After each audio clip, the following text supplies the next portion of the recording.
Sem dúvida que a escolha do tamanho do vaso é extremamente importante para que haja um bom desenvolvimento da planta.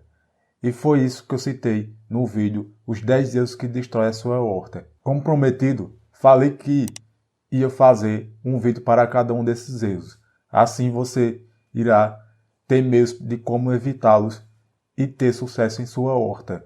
O primeiro seria então a escolha do tamanho do vaso. Se você quer saber mais a respeito do cultivo de horta em vaso, se inscreva em nosso canal. Então, para as plantas de menor porte ou rasteira, como hortelã, orégano, morango, tomilho, é necessário que você escolha um vaso tipo vasilha, no qual o mesmo tem que ter um tamanho mínimo de 15 a 20 centímetros. Já no caso das plantas trepadeiras, como feijão, fava, galco, o vaso tem que ser de tamanho médio de 20 centímetros de profundidade e também de diâmetro, para assim a planta conseguir ter uma desenvoltura. Neste caso, é necessário que haja um tutor, trilhaça ou material do qual a planta possa sustentar-se e subir. Já no caso das plantas arbustivas de menor porte, tais como alecrim, manjericão, lavanda, é necessário que o vaso tenha o tamanho mínimo de 20 centímetros. Abaixo disso não será possível cultivar tais culturas do qual eu citei e também outras que se encaixam nessa categoria. As plantas que se desenvolvem muita raiz, rizomas e tubérculos, como por exemplo o gengibre, a batata doce e a batata comum, o ideal são sacos de plantios de pelo menos 30 centímetros de profundidade.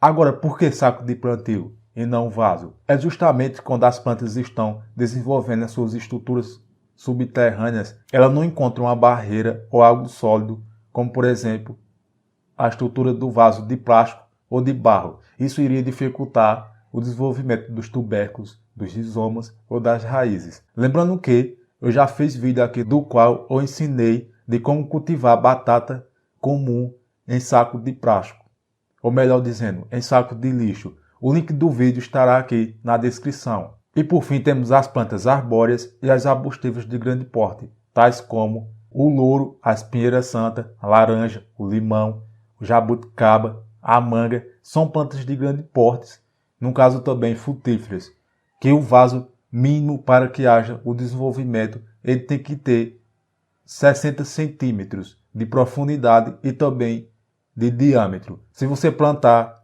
em um vaso que não corresponde a tais medidas, será praticamente impossível ter resultados com a produção de frutos. Lógico que você tem que entender que pode até conseguir cultivar em vasos com dimensões menores, porém o resultado não será tão eficiente, visto que a planta necessita de espaço para a respiração das raízes e ela sendo acomodada em um vaso que não corresponde ao seu tamanho, assim encontrará dificuldade para que haja o seu desenvolvimento de forma correta.